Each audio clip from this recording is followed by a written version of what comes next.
Welcome back, children.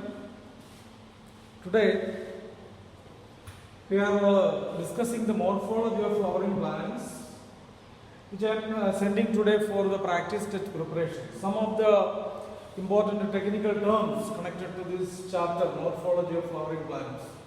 You know, root systems are of mainly three kinds. They are taproot system, taproot, fibrous roots, and adventitious roots. There are three types of root system: taproot, fibrous roots, and adventitious root system. Actually, what is taproot system is found in the dicot plants. It is a characteristic feature of dicot plants, whereas fibrous root system is the characteristic feature of monopod plants. Then what is adventitious roots? Roots develop from any part of the plant body other than radicle. Adventitious roots can be formed from any part of the plant body other than radicle. That is called adventitious root system. Now, we can see there is one additional point I want to tell you: nematophores. In plants like Rhizophora, you can see the plants. Rhizophora is marshy plants. Marshy plants. Plants which grow in the marshy soil is called marshy plants, or the swamp plants. Okay, in these plants, the roots will grow outside the soil. Roots develop outside the soil. So, this is for the breathing or respiration. Such roots which grow outside the soil is called nematophore or breathing roots. Nematophores are also called breathing roots. So you got that idea? What are nematophores or breathing roots?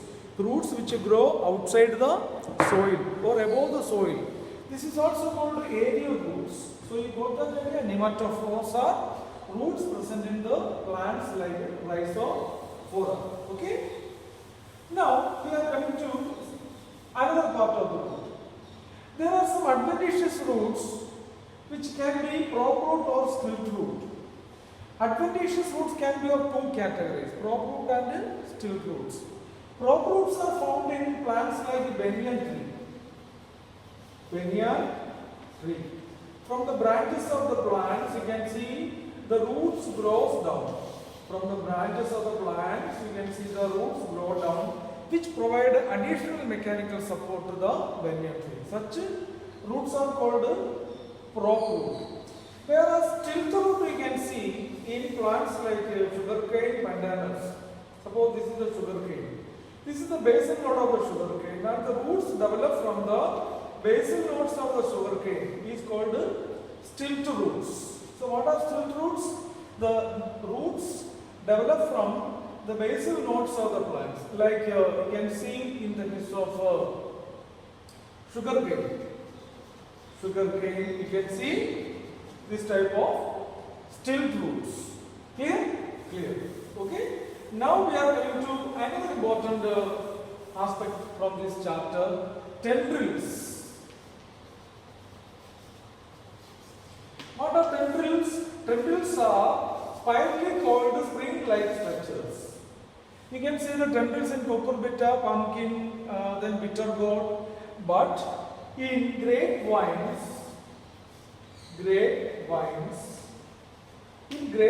what we can see, the tendrils are developed from the axillary bud.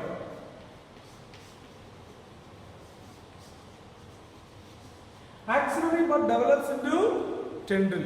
So you can see in the grapevine, axillary bud. What is that? Axillary bud grows into, you can see axillary bud grows into what? This tendril. So tendrils are found in many plants, but in grapevines the tendrils are formed from the axillary bud. The bud seen in between the stem and the leaf. The bud seen in between the stem and the leaf is called axillary bud. You got this idea? Yes.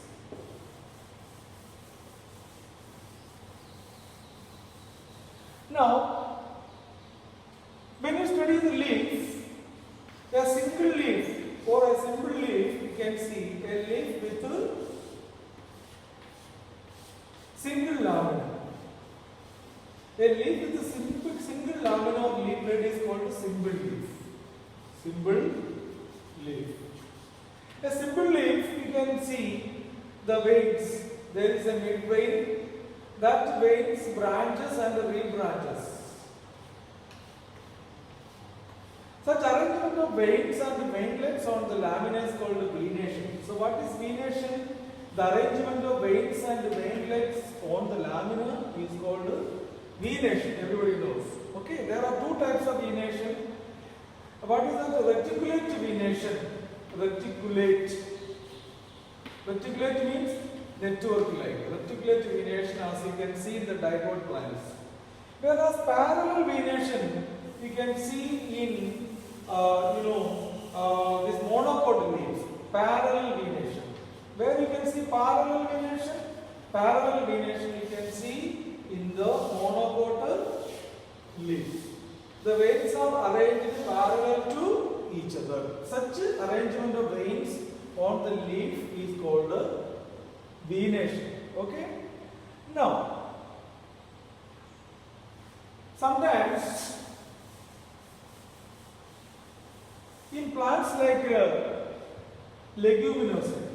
Leguminosae. What is leguminosae plants? Pea plants. All pea plants and mutton plants.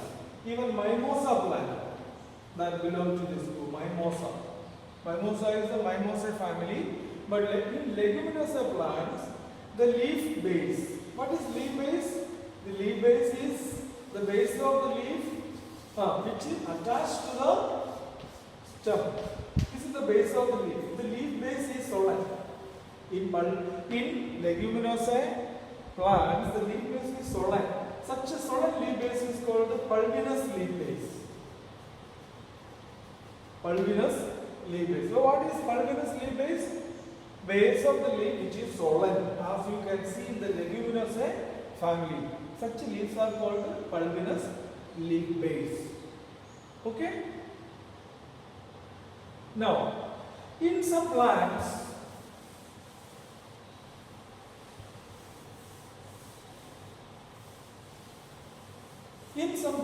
there are two types of compound leaves. So, what is a compound leaf?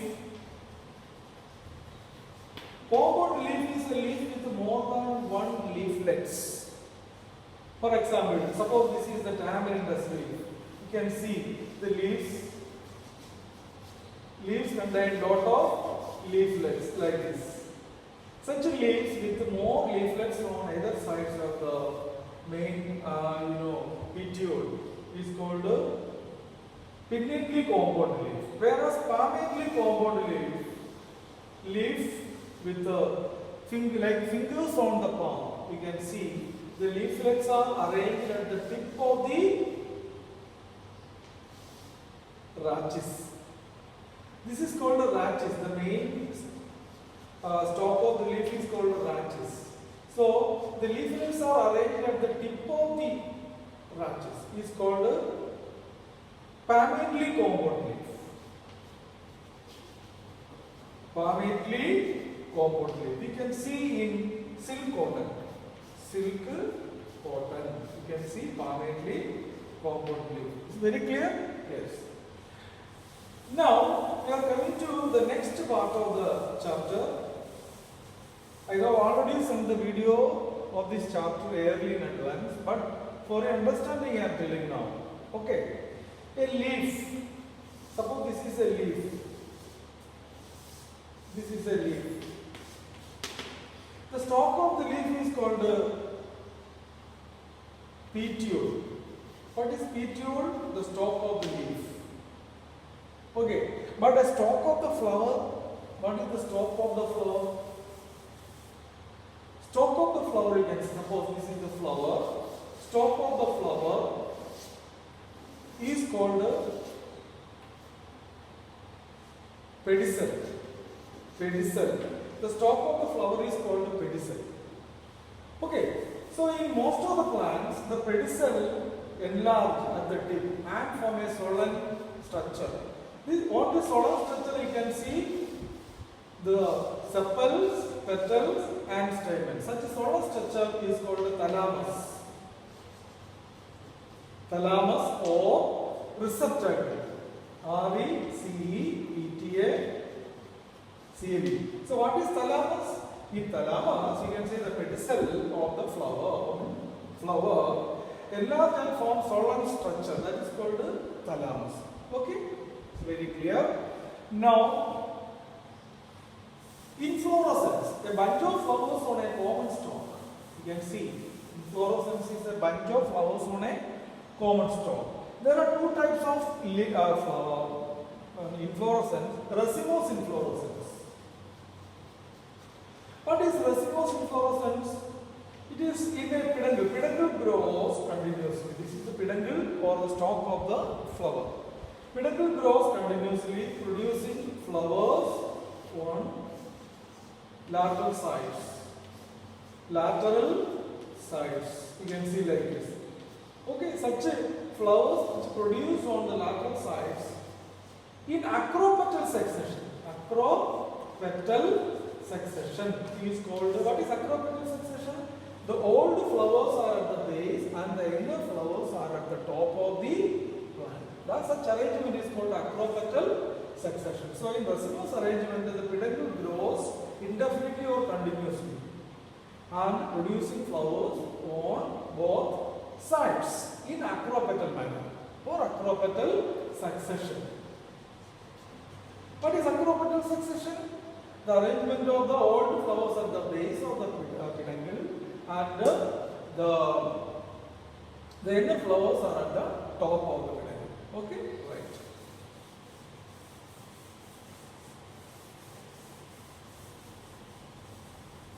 right. Now, this is all from this first module.